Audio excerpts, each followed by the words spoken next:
Hello students, तो आज हम आपको पढ़ाएंगे एक्सेस डिमांड। डेफिसिट डिमांड इससे पहले वाले वीडियो में हम आपको एक्सप्लेन कर चुके हैं। Now I have to explain excess demand. पहले चलते हैं इसके कॉन्सेप्ट के साथ। अगर डेफिसिट डिमांड आपने देखा होगा तो डेफिनेटली ये आपको बिल्कुल क्लियर हो जाएगा एक्सेस डिमांड क्या होगा। Excess demand according two keys, this is a situation when AD is greater than AS, but in the full employment of an economy में फुल एम्प्लॉयमेंट की कंडीशन है। इट मीन्स वहाँ कोई भी ऐसी रिसोर्सेज नहीं रह गए जिसका हमने यूटिलाइजेशन नहीं किया हुआ है, ठीक है।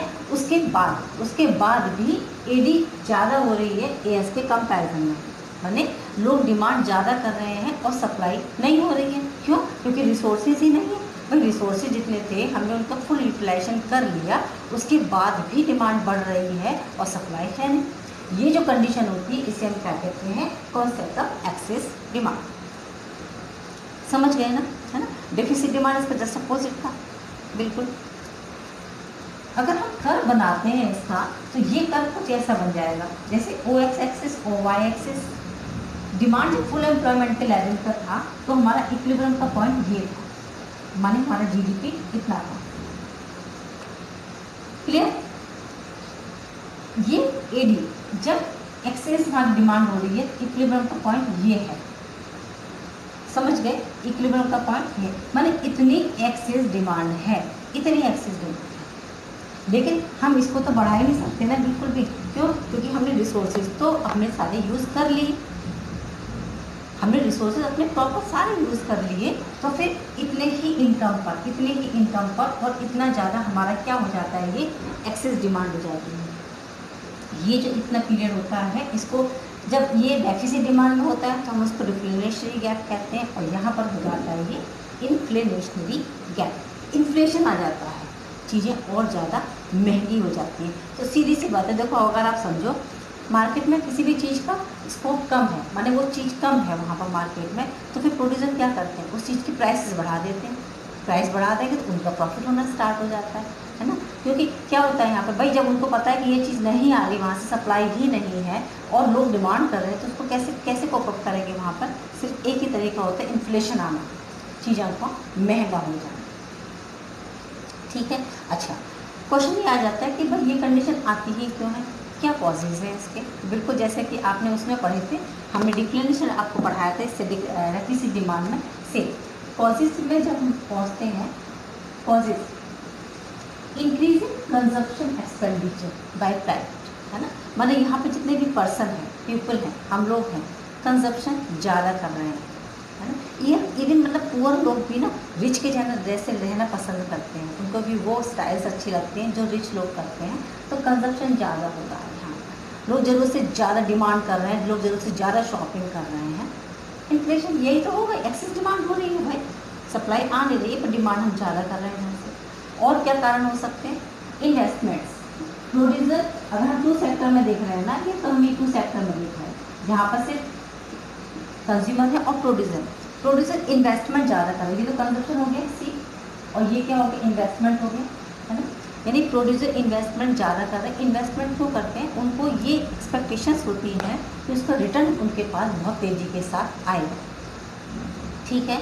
जब इसको एक जैसे मेरे को एक बुलिश होता है और एक बियरिश होता है, जब रिटर्न बहुत तेज़ी के साथ उनको उम्मीदें होती हैं, इससे एक्सपेक्टेशंस होती है, तो that is situation is called bullish, otherwise the condition is converted in bearish, ठीक है ना। अगर स्लो आता है या रिटर्न उतना अच्छा नहीं आता है, that is the condition is called bearish, otherwise उसे हम क्या कहते हैं, बुलिश कंडीशन कहते हैं। तो उनको अगर ऐसा लग रहा है कि इन्वेस्टमेंट से रिटर्न बहुत अच्छा आ रहा है तो वो ज़्यादा इन्वेस्टमेंट करेंगे, ज़्यादा इन्वेस्टमेंट कर रहे होंगे तो भी कंडीशन क्या अच्छी हो जाएगी, ज़्यादा एक्सेस डिमांड हो रही है, राइट।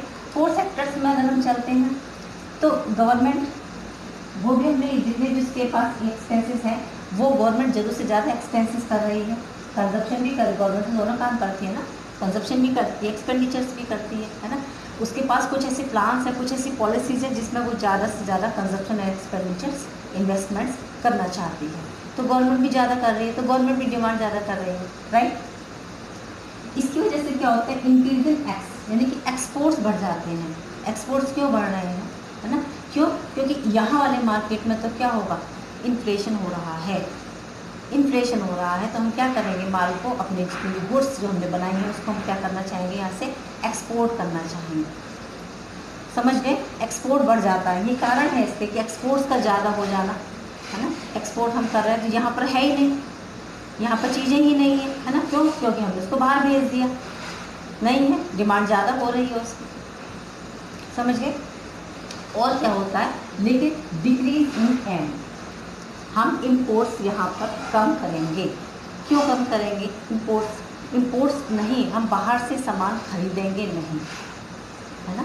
हम खरीदेंगे कम, बल्कि हम यहाँ से क्या करेंगे, हम एक्सपोर्ट ज़्यादा करेंगे। इस कंडीशन में तभी ये, इसीलिए तो कॉजेज है भाई, ये डिमांड बढ़ क्यों रही है, डिमांड बढ़ रही है इसलिए क्योंकि हम एक्सपोर्ट ज़्यादा कर रहे हैं, यानी कि सामान सेल ज़्यादा कर रहे हैं और परचेज कम कर रहे हैं।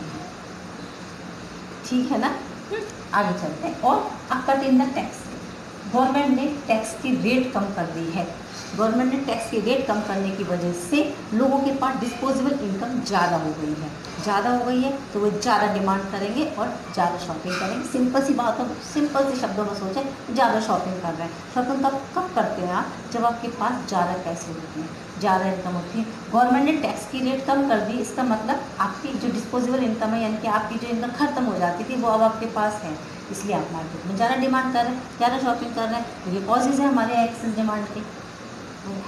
क्लियर है? एकदम सिंपल से कॉजेज में कोई प्रॉब्लम नहीं है कैसी भी। जैसे डेफिसिट डिमांड है उसका अपोजिट कर देंगे तो ये एक्सेस डिमांड में कन्वर्ट हो जाता है ना। I think is also clear to you, right? ये सब क्लियर है।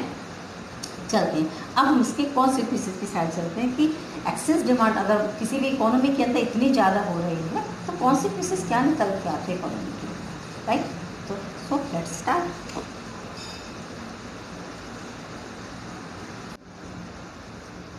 So let's start consequences of excess demand. Excess demand, है ना। excess demand अगर होती है तो consequences क्या हो जाते हैं? फर्स्ट पॉइंट आ जाता है हमारा इंटरनेशनली गैप। इन्फ्लेशन पहले तो आप समझ गए, इन्फ्लेशन मीन्स चीज़ों का बहुत ज़्यादा महंगा हो जाना। अब महंगा क्यों होता है भाई? देख होता क्या, एक्सेस एडी हुई, एक्सेस डिमांड ज़्यादा हो रही है, डिमांड बहुत ज़्यादा हो रही है, प्रेशर ऑन डिमांड, मतलब डिमांड का प्रेशर बढ़ रहा है। डिमांड का प्रेशर तो बढ़ रहा है, लेकिन बात यहाँ पर आ जाती है कि रिसोर्सेज तो उतने ही हैं, ठीक है ना। हम फुल यूटिलाइजेशन कर रहे हैं रिसोर्सेज का, फुल यूटिलाइजेशन कर रहे हैं, माने AD is equal to AS है ना।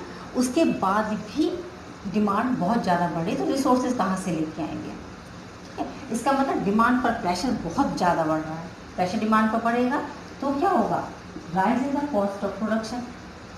इधर से करेंगे उधर से करेंगे, क्या होगा? कॉस्ट की प्रोडक्शन बढ़ेगी, मतलब कॉस्ट बढ़ जाएगी, प्रोडक्शन की कॉस्ट इंक्रीज होना स्टार्ट हो जाएगी। यहाँ पर प्रोड्यूसर क्या करेंगे? प्रोड्यूसर यही तो करेंगे कि भाई जो कॉस्टिंग लगी हुई है इस पर उसके प्राइसेस बढ़ाओ, है ना।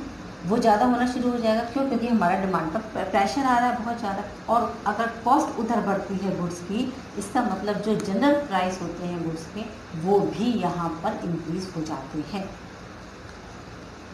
प्राइसेस यहाँ पर इंक्रीज हो जाते हैं। आउटपुट उतना ही है, आउटपुट में कोई भी चेंजेस नहीं आएंगे क्योंकि ये फुल यूटिलाइजेशन ऑफ रिसोर्सेज है ना, इसलिए इसमें चेंजेस नहीं आएंगे, ये तो वही रहेगा, लेकिन ये बाकी सारा बढ़ जाएगा। और इसकी वजह से ये जो इतना गैप हो गया, ये यहाँ पर ये हो जाता है हमारा इंफ्लेशनरी गैप, यानी कि चीज़ें यहाँ पर और ज़्यादा महंगी हो जाएंगी।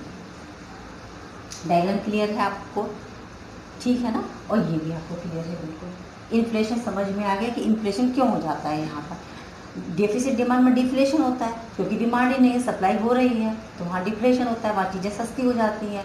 यहाँ चीज़ें कैसी हो जाएंगी? महंगी हो जाएंगी क्योंकि डिमांड ज़्यादा हो रही है। ठीक है, अब आप सोचें डिमांड ज़्यादा हो रही है, ठीक है, इसका मतलब जीडीपी भी बढ़ना चाहिए। पर जीडीपी क्यों बढ़ेगा भाई? स्टैटिक जीडीपी क्यों बढ़ेगा? आप ये देखो कि आउटपुट थोड़ी बढ़ा सकते हैं हम, आउटपुट तो बढ़ ही नहीं सकता ना, क्योंकि हमने रिसोर्सेज को फुल यूटिलाइजेशन कर लिया। आउटपुट कैसे बढ़ जाएगा?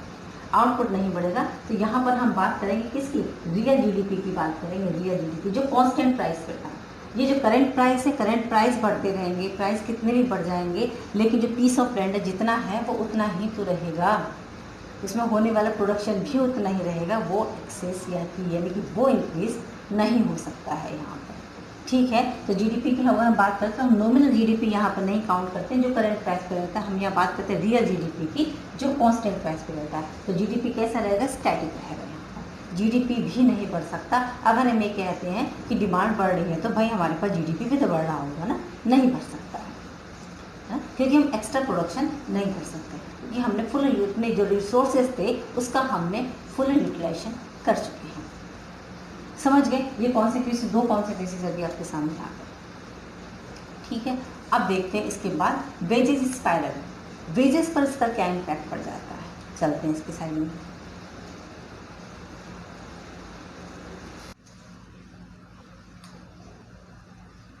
मूव टू नेक्स्ट कॉन्सिक्वेंस, आ जाते हैं excess demand and wage price spiral. ये क्या होता है, लुक एट दिस साइड, देखिए wages catch prices and prices catch wages।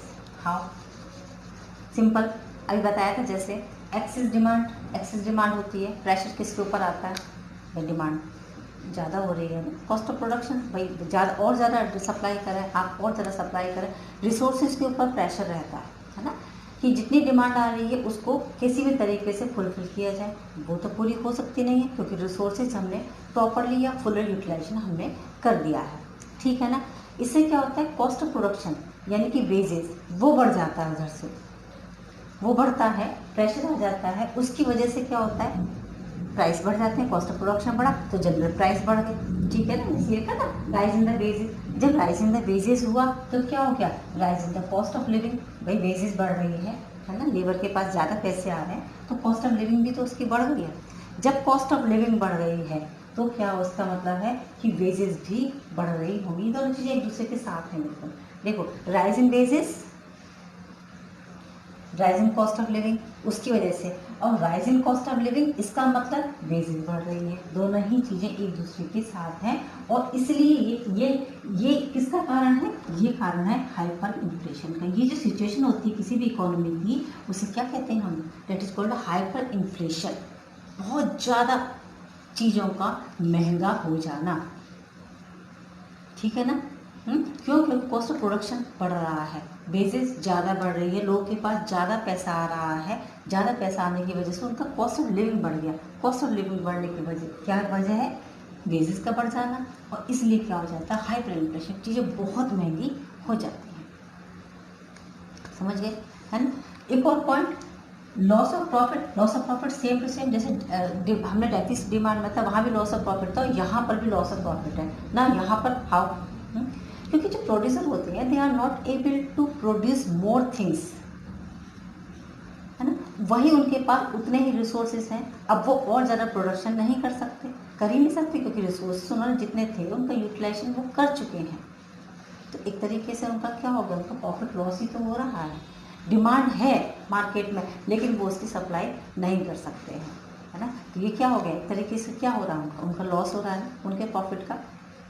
अगर हम अब इसको हम ओवरऑल देखते हैं तो ये एक्सेस डिमांड की कंडीशन कैसी आ जाती है हमारे सामने निकल करके, समझ के। जैसे डेफिसिट डिमांड में डिफ्लेशन की कंडीशन आती है, सेम एक्सेस डिमांड में इन्फ्लेशन की कंडीशन आ जाती है। क्लियर है ना। अब कुछ ऐसे मेजर्स भी हैं जो सिचुएशन आ जाती है अगर किसी इकोनॉमी के अंदर, तो हम उसको कैसे पूरा करेंगे, क्या वो काम करती है हमारी गवर्नमेंट, जिससे इन दो कंडीशंस को इकोनॉमी में जब वो होती हैं तब वो उसको यूज़ करती है इन दो कंडीशन से निपटने के लिए। तो मिलते हैं इसके लिए नेक्स्ट वीडियो में, आप मेरे साथ आ जाए और हम आपको वो कॉन्सेप्ट भी आपका क्लियर करते हैं। ओके चिल्ड्रन, तब तक के लिए टेक केयर, गुड बाय।